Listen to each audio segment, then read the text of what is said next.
Right. So the album is coming out on August, and everybody is waiting to hear the whole album. And Yes, actually, you have your first concert just weeks ago in Sweden Rock Festival, right? yes, yeah, correct, correct. So how was it to present the songs first time for the people there? It was amazing to be able to be on stage again and to play with these fine young gentlemen again. I mean, we just released our fourth single on the Friday, the day before the show. So Right. basically, people have just heard three, maybe four songs attending to the show. So we actually had to play the whole song, but the whole album at first. I mean, that's quite rare. The first show we do is like on the whole album, and that's what we did. We performed the whole album, and people were seems to really enjoying it. That's great. Actually, I think that maybe all the eyes were on you guys because, as you said, people only heard like four songs and they didn't Yeah, know what to expect about the rest. But you play the whole album, which is great. yeah, we did. Yeah, Right. And since you started, you already started with the the thing that you were all ex-members of from In Flames, so all people was waiting. Okay, these guys will sound like In Flames because they are coming from that band. Do you think it's a stigma for you guys in some sort of way? no, it isn't. It isn't. I don't think that way. We don't think that way because we all in this band is like a collective of friends. We've been doing this for so long. We were there in the formative years back in 89, 90. I mean, me and Michael met up in 89 doing our first show. It was when they were called Septic Broiler, and I was in a band called Sarcasm. We did our first show together, Right. and from there on, we've been doing our thing, so to speak. We just go with the flow and just do what we thought felt right for us at the moment. I mean, he continued doing Dark Tranquility, and I was in Gardenian and Passenger Angel and stuff like that. So we all In Flames is an important band within the genre, of course, but we helped building this genre as well. So we Exactly. just so we just stick to what we know best, playing this kind of music because we love it. There's Great. no master scheme behind this or anything like that. It was like in the beginning when we met up. Well, what kind of music should we go for? What do we feel? Should we go progressive, Rush kind of thing? Hmm. Let's make a song. Let's make some cool stuff. Let's just start with some parts, bits, and here and there. And the first song we actually wrote together is a song called Gateways. Mm-hmm. You may have heard it from the album. If you Yes. got it. Yeah. Yeah. And it's kind of mellow, but creepy and a haunting vibe. It's almost like the intro is like the verse thing is like a horror movie kind of thing that blends out in this big, thick chorus, which unmistakable is that kind of genre. So all right, this is the way we should go. And the main topic should be don't overthink too much and just have fun with it. And that's what we did with the whole album. This is a lot of love and a lot of fun and no overthinking in this album. Great. Actually, I think you were the one who started writing the first songs for the Halo Effect. Is that correct? Yeah, we wrote the Gateways, and then I started after that. I wrote Shadow Minds and the Days of the Lost and such. And then Jesper came on board, and we started to write together. Right. Feel What I Believe and stuff like that. So the songs were already that way when you were writing those demos and starting to make things in shape, or did it change a lot after everybody joins and then you went to studio and everything? Yeah. That was the thing. The key to this album, to the sound and to the actual songs, is that it doesn't matter if it's me who come up with the song ideas, or Jesper, or me and Jesper, or Michael, or whatever it is. We have to rehearse it, and then everyone within the band put their own ingredients, their magic to the song. And this is what makes the band sound the way it does. It sounds like we've been here forever, we've been just doing this for a long time, and it feels very natural.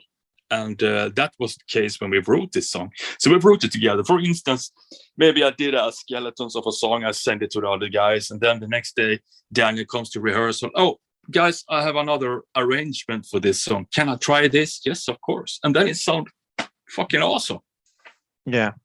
And you know, when I listen to the album, I listen to the Gothenburg scene. It's you cannot miss it, right? And in some sort of way, the music is not something new, but it's something that you guys created in some sort of way when everything, all this scene was started. So it's something new in its way, right? So do you see as well the starting of the halo effect as something new for you, or is just something old that you already had in you?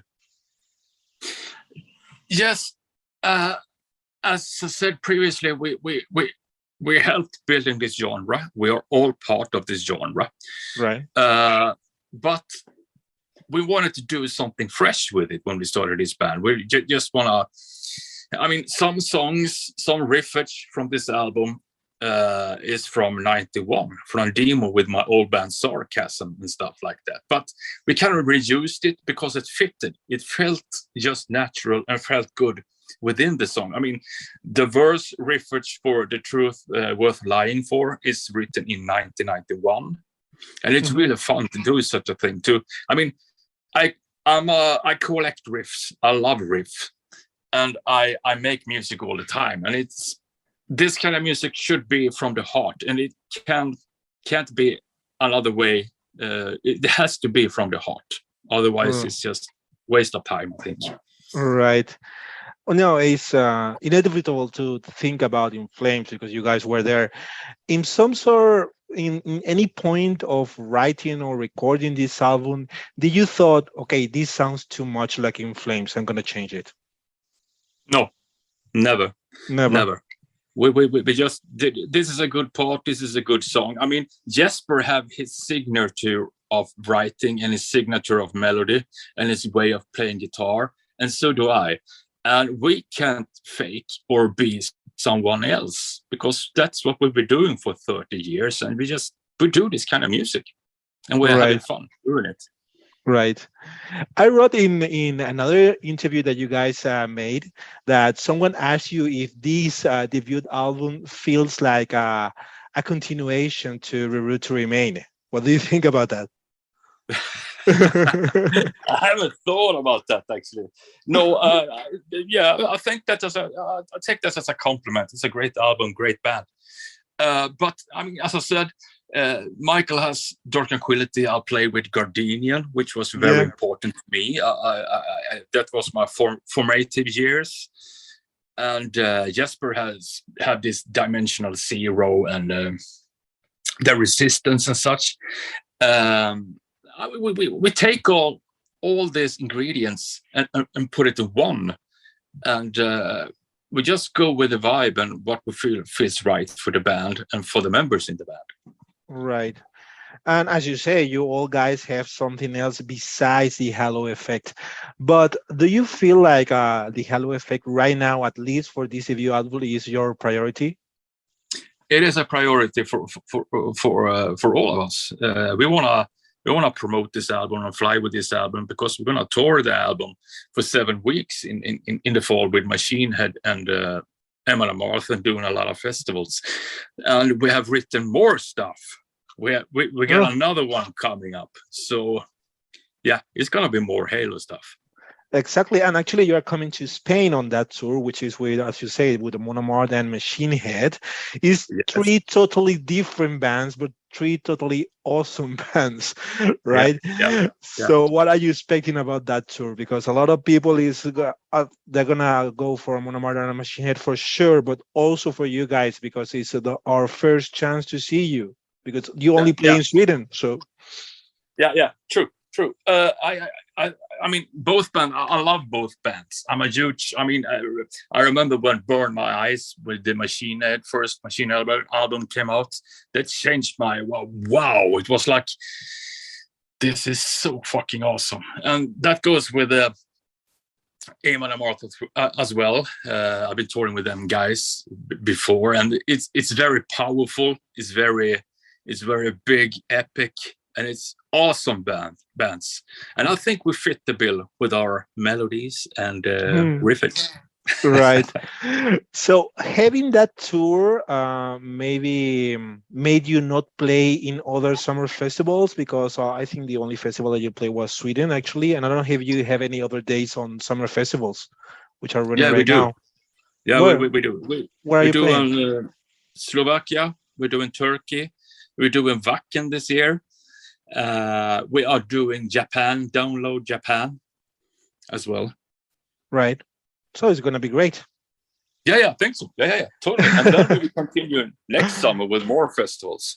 Right. And well, you say you have more songs coming out. So it's going to be a new LP or it's going to be an EP? How advanced is these songs? We got tons of stuff going on. Let's see what happens. But it's gonna you're gonna smile. You're gonna enjoy it. Right. So I assume that by now the album is not out yet. It's gonna be out in August. We have still 1 month for the album to coming out. But I assume that you are already I don't know, exhausted or bored of these songs because you listen to them like 1,000 times by now. So you want to play new songs, right? Or write more new songs. Yeah, but it's differently when you write and then you rehearse them and then put the music on stage. It's 3 different feelings to the songs, and it's really, really fun to play these songs live because they're quite catchy and people can catch up on it quite fast. And that's what we noticed at Sweden Rock. We're playing 6 songs that people never heard before, but they were fucking headbanging and really into the songs. And I can't wait to play these festivals and go on tour to showcase the whole album. Right. And actually, I don't know how much time will you have on that tour, but I assume it's gonna be all songs from that album or maybe new songs. We're gonna stick to the new album. We're gonna stick to the Days of the Lost album that we just released, right. And we will continue writing. Are you fond of doing covers or your own songs with other bands? I imagine you can play maybe songs from Gardenia or In Flames or Niclas can any Dark Tranquility. What do you think about that? Not at the moment. It's not an idea to think of. We want to showcase, first of all, we want to showcase the Halo effect and the album Days of the Lost. That's our main priority, so people can get into it and know about the band. And I think doing a cover at this point would just be a mishmash. People will get, what is it? What kind of band is this? So, talking about the Gothenburg scene, because you, as you say, you helped build and create this genre. What is the worst misconception about the Gothenburg scene? Is it about that it's a genre in itself or is something else? I never tend to hold on to some negative stuff like that. I mean, it's still a genre, and it's very, very healthy and strong.